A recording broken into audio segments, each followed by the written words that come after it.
안녕하세요. 응급실 가서 엑스레이 한번 안 찍어본 분 거의 없으시잖아요. 근데 마냥 뼈가 부러진 것 같은데, 어? 엑스레이 필름에는 아무것도 안 보인다면 어떨까요? 통증은 계속되는데 말이죠. 오늘 저희가 함께 파헤쳐볼 자료들은 바로 그럴 때 우리 몸속을 훨씬 더 깊고 또 정확하게 들여다보는 기술, CT와 MRI에 대한 이야기입니다. 여러분이 보내주신 여러 논문하고 기사들을 바탕으로 특히 골절 진단에서 어떤 검사를 선택하느냐가 치료 방향을 어떻게 완전히 바꿔놓을 수 있는지 그 결정적인 순간들 한번 따라가 보겠습니다. 네. 오늘 자료들이 단순히 CT는 뼈, MRI는 연조직 이런 상식을 좀 뛰어넘습니다. 실제 임상 연구 데이터를 보면 엑스레이가 놓친 골절을 CT가 어떻게 찾아내는지, 그리고 그 발견 하나가 의사의 수술 결정을 얼마나 극적으로 바꾸는지 아주 명확하게 드러나거든요. 아마 오늘 이야기를 듣고 나시면 영상 검사에 대한 생각이 많이 바뀌실 겁니다. 좋습니다. 그럼 먼저 기본부터 짚고 가죠. 보내주신 자료에 정말 재밌는 비유가 있더라고요.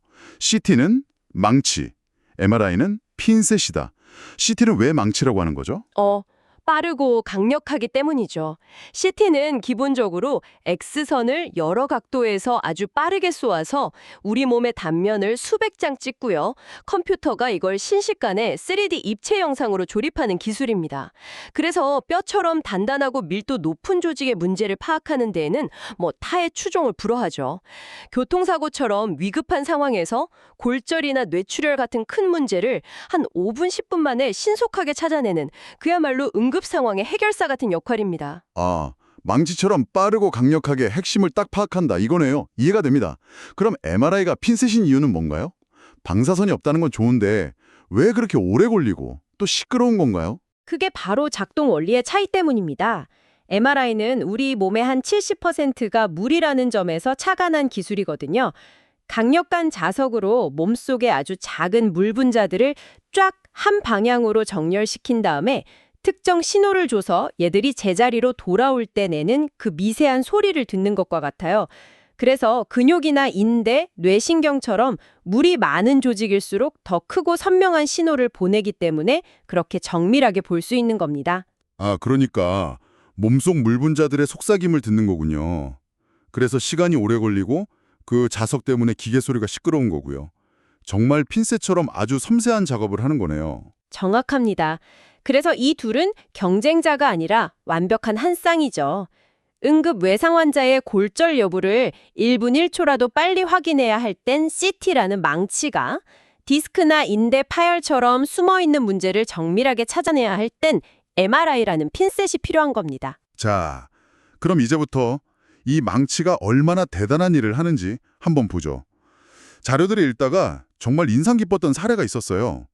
어떤 30대 남성분이 계속 손목이 아파서 병원에 갔는데 엑스레이는 아주 깨끗했다는 거예요.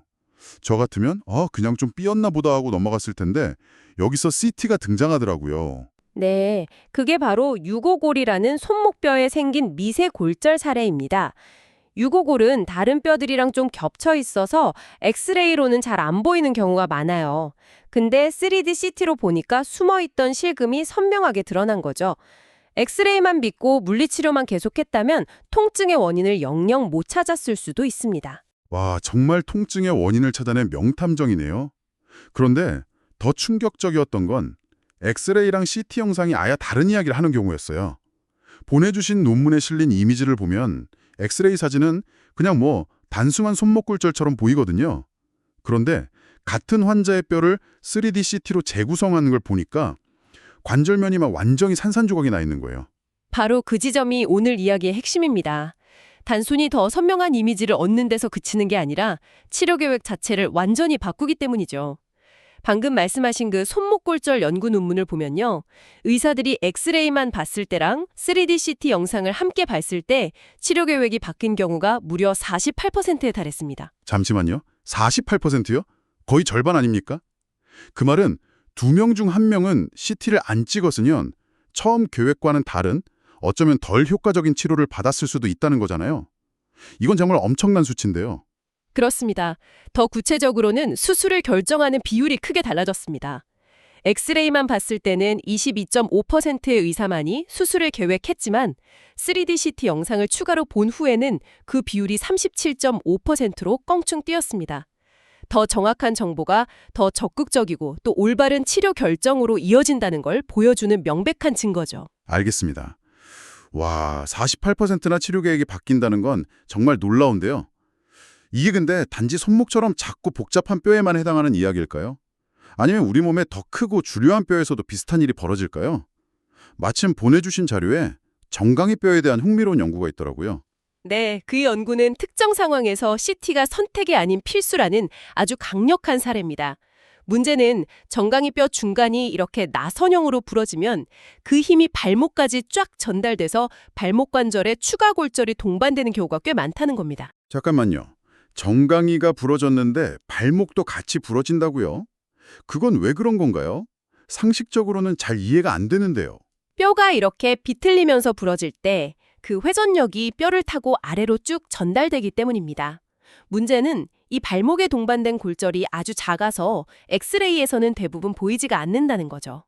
연구에서 95명의 환자를 분석했는데 발목 관절의 후가부 골절 52건 중에 무려 61.5%, 그러니까 32건이 오직 CT 검사를 통해서만 발견되었습니다. 와, 절반 이상을 엑스레이가 그냥 놓쳤다는 거네요. 그리고 더 중요한 사실이 있습니다. 그렇게 CT로만 찾아낸 숨겨진 골절 중에서 81.3%, 즉 대부분이 그냥 두어서는 안 되고 반드시 수술적 고정이 필요할 만큼 심각한 골절이었다는 사실입니다. 만약 CT를 찍지 않았다면 이 골절들은 그대로 방치돼서 평생 발목 불안정성이나 퇴행성 관절염 같은 심각한 후유증을 남겼을 겁니다. 생각만 해도 아찔하네요. 평생 발목이 불편할 뻔했는데 CT 덕분에 그걸 막을 수 있었던 거군요. 기술 하나가 한 사람의 삶의 질을 완전히 바꿔놓은 셈이네요. 그런데 CT가 뼈를 보는데 이렇게나 뛰어나다면 당연히 드는 걱정이 하나 있습니다. 바로 그 방사선 피폭 문제죠. 이렇게까지 꼭 찍어야 하나? 이런 생각이 들 수도 있거든요. 네, 매우 중요한 지적이시고 모든 의사가 항상 고민하는 부분입니다. 그래서 의료계에는 두 가지 철칙이 있습니다. 첫 번째는 정당화, justification입니다.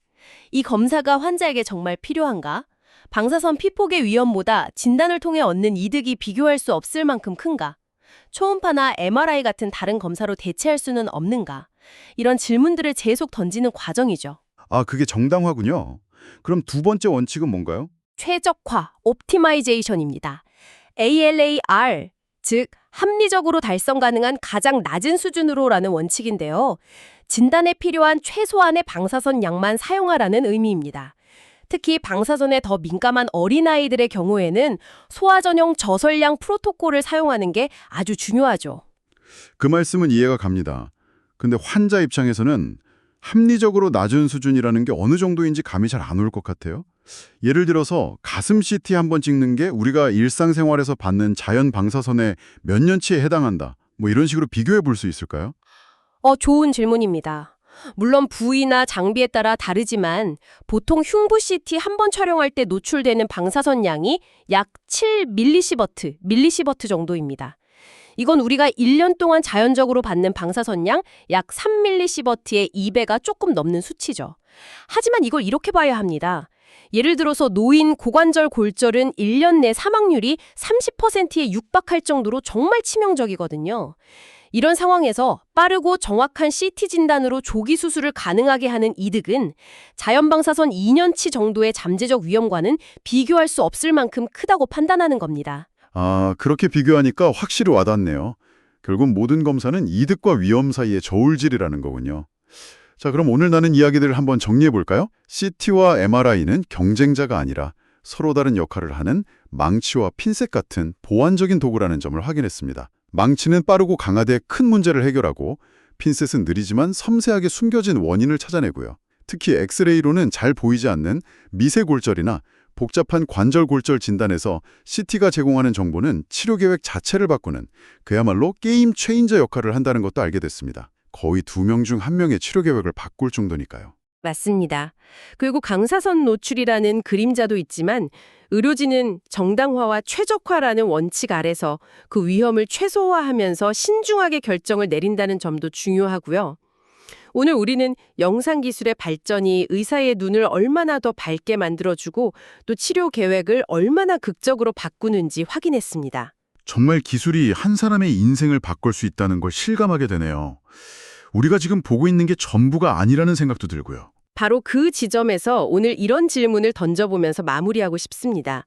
앞으로 AI 기반 영상 분석이나 지금보다 훨씬 더 해상도가 높은 스캔 기술이 보편화된다면 우리가 현재 부상 또는 골절이라고 부르는 것의 정의 자체가 어떻게 바뀔까요? 지금은 보지 못하는 더 미세한 손상들을 발견하게 되었을 때 그것을 치료하기 위한 완전히 새로운 접근법이 필요하게 되지는 않을까요? 여러분도 한번 생각해 보시면 좋겠습니다.